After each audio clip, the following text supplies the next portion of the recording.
evening, everybody, and welcome to the launch of Nikita's latest book, Letters to My Ex. Quite a fascinating title, and I'm sure you're all waiting to read it. I can say that I'm the lucky one who has read it already, and I love it. Congratulations, Nikita. Thank you. And I just can't begin to imagine how somebody so young has written so many books. This is her 10th book. Your 10th book, right? 11th. 11th, oh my god, I stand corrected. So this is the 11th book, and the first one was written when she was 19 years old. And it has not taken her 1 year to write one book. She's written more than that, so no guessing at her age. So how do you do this? How do you even find the time to write so many books, Nikita? If anything, I feel like I've slowed down because in the first 2 years that I was writing, I published 6 books. And then after that, I've been doing 1 a year. So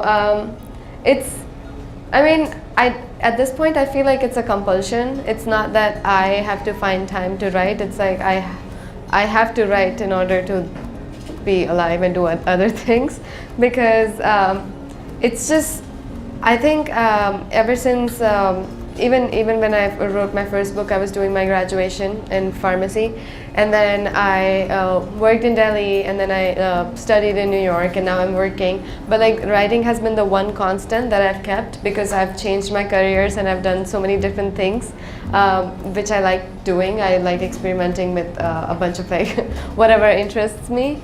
But writing is the one constant. I don't think I can choose to not write anymore. I can totally understand that and relate with it.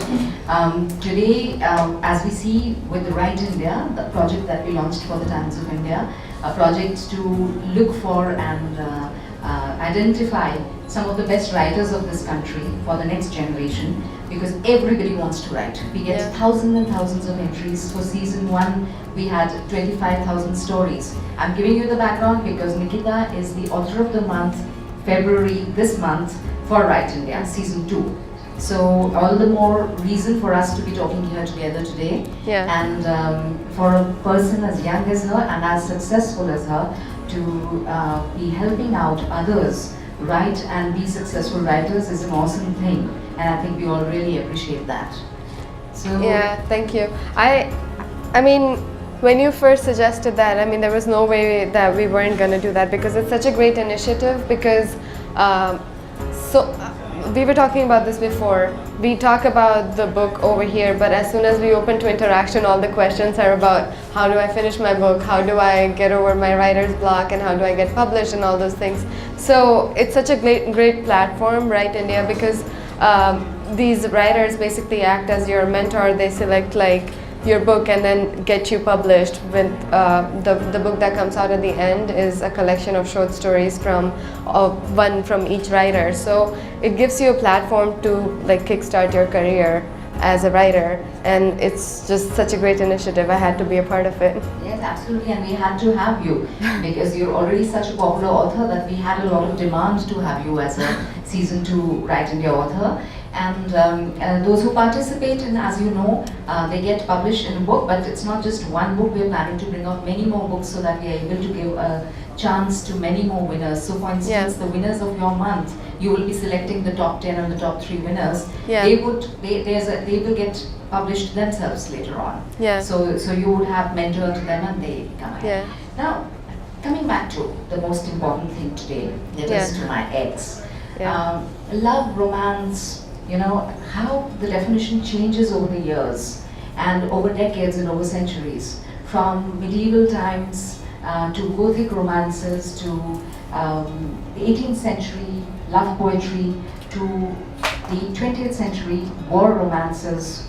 Then it goes on to, let's come down to, you know, the Mills and Boon romances. And from there on to the reality romances that you people write. Like it's like your heart is thudding and bleeding, and you know, you even write that in the book somewhere that, okay, let me stop talking about it or thinking about it, let my heart bleed on mail or on paper. Paper, let it bleed on paper.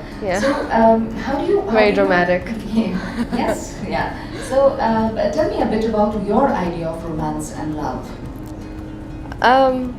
I think it also changes with the people that you're thinking about when you're writing something, maybe. I think So we were talking about this before also, about the idea of love in this generation and how it has changed. But like, I've only experienced it in my generation, and I feel like as opposed to people in the West who are more casual, we still fall in love, and we still fall madly in love, and it's like obsessive, and it overtakes everything. Even though these characters are very driven and they have a full life, a well-rounded life with like family and social and environmental, like everything, like their atmosphere, their careers, and they're focused on all of those things. But then this one thing goes wrong in their life, and it kind of directs everything in that way. So I think these are characters who feel deeply, and this person, I think through this book, so basically they've been in a long relationship, and once they break up after like 5-6 years, she can't even understand how it happened and why it happened, even though she was the one who ended it. So she decides to write a letter to her ex, and she ends up doing one letter a year for a month for the following year. And in that process, she hopes to understand what happened. And because her feelings are so like jumbled in her head, that she needs to write it on paper and then maybe read it and figure it out, or figure it out while writing it. So I thought it was a way also for us to learn that she is an artist in a way, because the way she thinks is very creative, and to the extent that even in order to understand her own emotion, she has to write it down. So it was like a bunch of things that happened when I was writing this. But yeah, coming back to your question, I think her idea of romance was shaken by this one thing that happened between them, and she didn't realize that. They glossed over it and moved on, but it still affected the grand idea of romance and love, and she couldn't live with that. Yeah. Yeah, very interesting. That's the story of the present book that Nikita was referring to. And the book begins with a couple having split, and letters to my ex. I mean, I'm not revealing anything about the book, you know from the title itself what it is all about. So what is very different in the writing is the structure of the book that Nikita you chose for this one. It's the epistolary style that you chose, a story told through letters. Yeah. Why and how did you choose that, and what was your inspiration? To be honest, it was like a fun conversation between me and my publisher. We were thinking about, so I'm still going to continue the series that I was working on with Like a Love Song and Every Time It Rains. There are 2 more books coming. But we wanted to like take a break and do something that's quite a departure. And this is my 11th book, so like after 10 books, I wanted to experiment and write something different, which is like very radically, this one, especially with the structure of it, is very radically different from the traditional narrative that I've stuck to so far. I am the kind of person who writes long emails and like long text messages, and it's just, I thought that if she sat down and wrote these letters, that could be, and we only see that. We don't see the actual, like what actually happened. The story for us starts after the breakup, and then everything we find out is through the letters. So also she's not very reliable, because a lot of things are based on memories and emotions. So I just thought that it would be a great like format to work within. But then while I was writing it, I didn't want also for it to be one person sitting down and thinking and then writing like in her head. So I wanted it to be, every chapter to be different flavors.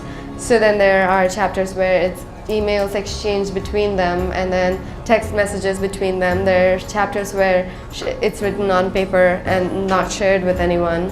Sometimes it's written on email, sometimes it's a Google draft or stuff like that. So within that format, I tried to mix it up a little bit. Yes, yeah, you varied it, and that kind of breaks it from becoming monotonous, because like you said, just an exchange of letters after a while may leave you wondering. And you've also got a chapter of narrative in there, where the author is speaking and trying to explain what happened. So it all makes for a very interesting package because of that, and you wish to rush through the story and figure out what happens next, because it's through the letters and the text message exchange that you are getting to know what happened in the past, what's happening in the present, what is she thinking, what is he thinking, and what will happen in the future is also only going to come after that next. So, did you enjoy writing this book more than you enjoyed the others? Do you have another favorite book of yours? I always, because I'm a marketer at heart, I always say the new book is the best one. But also, yeah.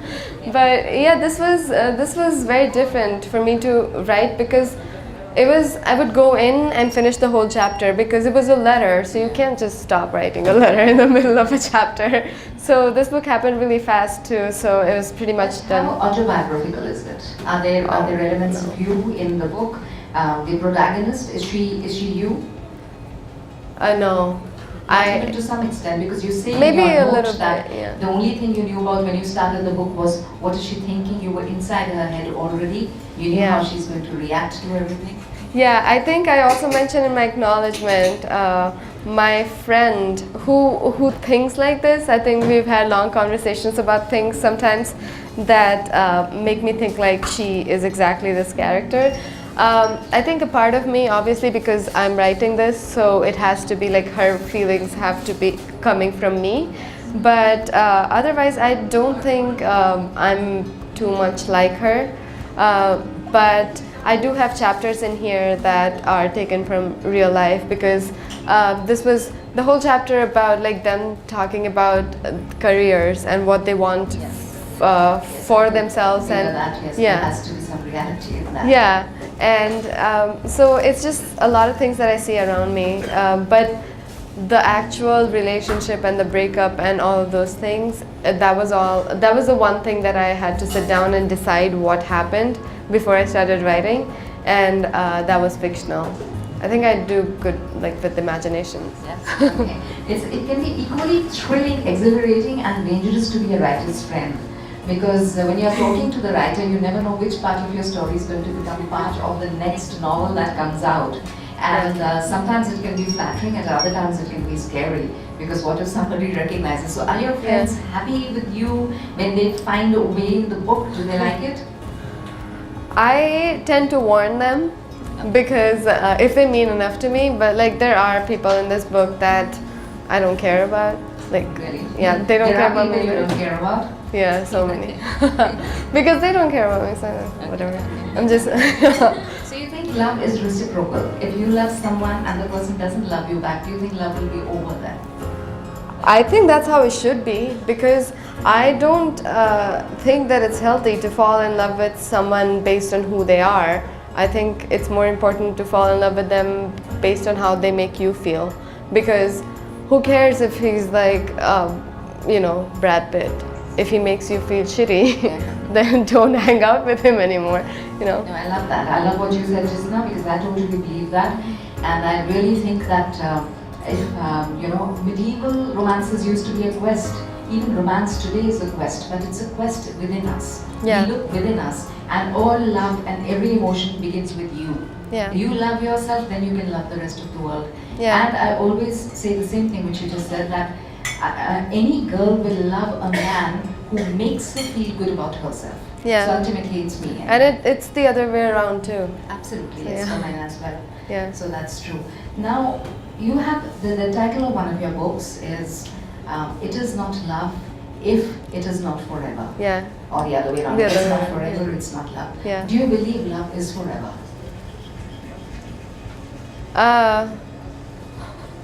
Maybe. I think we made a mistake with that title, to be honest. I don't think that's And true. in any case, maybe it's unfair to ask you at such a young age this Yeah. question, because Like, I forever don't know is a forever long love. forever. Yeah. But also, I mean, it's if you reverse the statement, it's incorrect, because if it's not forever, how, like, if you, for example, you were only together for, let's say, 2 years, and then you break up, but that doesn't mean that the love that you shared was not real. It's not everlasting. But what happened like 2 years ago, the way you felt about each other, that's still very, very real. So it's not true in the present, but it was very real. So I don't, that we made a mistake with the title. That's true. No, we can always give it another perspective and another twist, because love is not necessarily just romance when we talk about Yeah. love. Yeah. Love is so expansive, it could include everybody and anybody, our parents, our siblings, our friends, Yeah. and so you look at love that way. But yes, forever doesn't mean that you cling on to a person forever. Like you said, the Yeah. emotion may outlast actually being with the person. Yeah. You know, if we're physically being with the person, it will still go beyond and outlast Yeah. that particular thing. And when you write romances, you've been writing romances all this time. Do you ever think about changing your genre as you've tried a new structure this time? Do you think in the next few novels or books you will be changing the genre at all? Out of like the wide genre, I think fiction is my favorite. I've done like a little bit of poetry, not a poet at all. I've done one nonfiction. I write articles and stuff like that, but I think that's how, like, I want to limit my nonfiction to that, like articles once in a while, but I don't think I can write a whole book in nonfiction. Maybe I can, but I don't think I would get as much pleasure from it as I would from fiction. And if I'm only writing one book a year because there's so many other things happening in life that I can't do more, I would want it to be fiction. Maybe in the future, if I have more time and I mean, I can't even say that I won't do it, because what if I want to one day and I would just do it? I'm very impulsive like that. Never say never. Yeah. I want to do it again. Yeah. But yes, yeah. This We book all also, grow. we thought about it and it happened like within months after that, and it's out now. So like 6 months ago, this book didn't exist even in our heads. So Yeah, absolutely. And we all grow, we evolve with our art as we keep creating new stuff. What has been the trajectory of your evolution, your creative evolution? Like from the time you wrote your first book till today, what are the things that you think you really learned? What are the new techniques that you picked up? For me, always like from the very beginning, the struggle was to like sort through all the emails that I get, basically, like all the feedback that I get, because I was 19, and then there's like, obviously there's 99% of people who like your work. I mean, out of the people who reach out to you, 99% of them like your book, but like there's 1% that don't, and or even like haven't read it. So like when you're that young, it bothers you a lot, and then slowly I realized how ungrateful I was being to like the people who do like and appreciate it, because I read the messages and I don't even think about it twice, but then the bad things just kind of stay with you. Like it's the last thing I read on Twitter before going to bed, and I just think about it so much. So I think also physically sort of distancing myself from this, because I was 22 when I moved to New York because for my master's, and that kind of gave me perspective, because then like this happened last year, something happened and there was like a whole bunch of articles just random about something, and I woke up and all of my friends had texted me different links from different, like they were like, what is going on? And I was like, literally does not affect my day at all, because I'm still gonna go make breakfast and go to work, and then I would come back and then I would meet my friends and then watch something on Netflix and go to bed. How does this affect my life? And that's the only Yeah. way to go on. That's the Which only is way. actually true. Even if I was here, it was still true, because who cares what like someone over there is saying? But I think I've gotten better at accepting that, and that in turn has helped me with my writing, in the sense that now I am less skeptical of my own like work.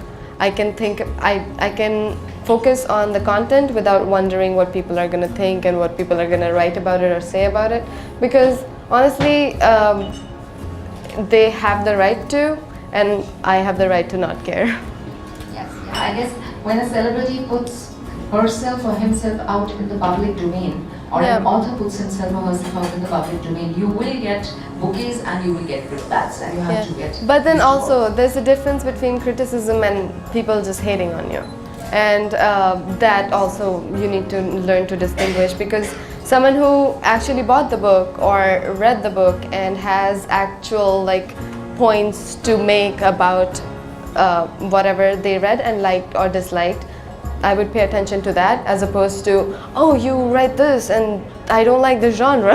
Like, don't read it, like no one asked you to, like stuff like that. Yeah. So if you're not interested in that particular thing, don't pick it up. Yeah. Yeah. And why would you, even if you didn't like it, why would you go up to the author to tell the author that you're obviously just trying to They make can, attention? but then also like the way that it's said in their sentence, you can tell if they're actually like, if it's an actual feedback or it's just like, whatever. So, Nikita, we'll come to the passage that you have shared with Right India. Yeah. And the rules that you gave, and yours have been one of the most strict rules, I think, for participants. And so there must be some participants sitting here who are going to be participating in Right India and writing for you. So give them some cheat sheet. So I sent you something else in the beginning. I wanted the story to be written in second person, but then we thought that we might not get as many entries because she sent me something which is almost impossible for even the best authors to write, and she wanted something written like that. I wanted it to be challenging, but she said maybe we won't get as many, people won't be able to because these are debut writers. So I was like, okay, fine. And my greater fear was that they will keep calling us and asking us The question, what do we do? yeah, how do we do this? And then there was also like rules that, yeah, the fantasy angle and stuff like that. So that was a little harder to do. So, and then also because February is the month of love, and then this book was coming out, so we wanted to make it all romance themed. So the next passage that I sent her, the one that's on the website now, is it's very like open, and I think I think every single person when they read that passage is automatically thinking about something, because it was about, it said something in the lines of, I never thought I would fall in love again, but until I met this person, and then that's where I left it. So then the author was supposed to pick it up from there and go into the past and like talk about what happened with this person, and then meet in the present, and then finish in the present. So yeah, so I kind of like imagined the story, and then I wanted them to have their own freedom, and I knew that this was something that would be more autobiographical for every single person, because everybody has experienced that. So I also wanted that structure, but at the same time I wanted freedom in terms of imagination. This is what I like about this generation, you know, that they so openly say it's autobiographical for everyone. So they expect people to have fallen in love, out of it, back in love, out of it. I mean, some years ago we wouldn't even dream of saying such a thing. I mean, it would have happened probably, but you wouldn't say it out in public like that. But today's generation, and I think that is the big difference, you know. Yeah. That today you look at romance or love or the partner in your life also like another job. Like, you know, okay, fine, if he's here, he's here. If he's not, then another one, then another one. So you could, and I'm not saying there's anything wrong with that. It's just like, it's a process of experimentation, like you experiment with yourself and with a lot of things in life. You experiment with love and with people as well. And also, if you think about it, population-wise, there are many people here, like in the world right now. So you tend to go through a couple of them. And also, because the world is so well connected now with a web, so instead of your like reach only being your colleagues, like your co-workers or people who live around you and people who you know through your personal network, it's now opened up to the whole world, pretty much. Absolutely, so you tend to like, because the number increases, so and you only have the limited amount of time, so the time becomes shorter with every single person. And that's the problem of too much choice. Like you go to a food hall today and you want to pick up cornflakes. Earlier you used to just go and say Mohan's cornflakes there. Now you have so many different cornflakes that you're confused which one should I take. So you pick up one, try it, then another. So maybe love is also like conflicts in that sense. That you have more choices, more choices make it difficult always. Yeah, you get confused. Yeah, so which is why also probably a lot of discontent in life, because once you are hitched to someone, either married or you've chosen the man and the woman in your life, you do see a lot of others around and you tend to wonder, did I make the right choice? Am I really in love? So those kind of questions, are you dealing with those kind of questions in the near future? Wondering about whether you are in the love with the right person? Yes. Actually, it's funny because she meant in my books. Uh, oh, that's my cousin. Ignore her. Ignore her.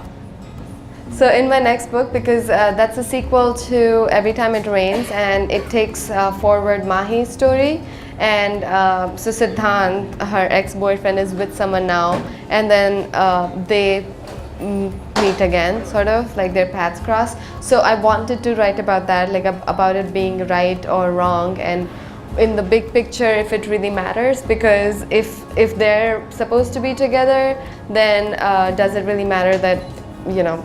So stuff like that. So rules like that, I've been thinking about more and I more. must be in tune to the matter. I have no idea about this. Yeah. You haven't even read Every Time It Rains. Also, the title of another of your books, Yeah. Falling in Love with the Same Person Again. Yeah. Do you believe in that? You fall out of love with one person and then fall back in love with the same person?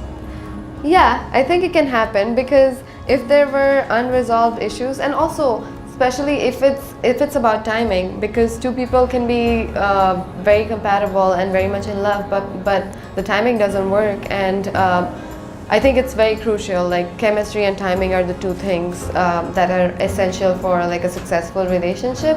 So that's what, like, in after all this time, that's what happened. Like they were together, but she needed something else from her life, so she had to move away. But then when situations like they're put in a situation back again, they fall in love. So the timing is right for them now. I think that can totally happen. Yeah, I'm sure. I agree with you.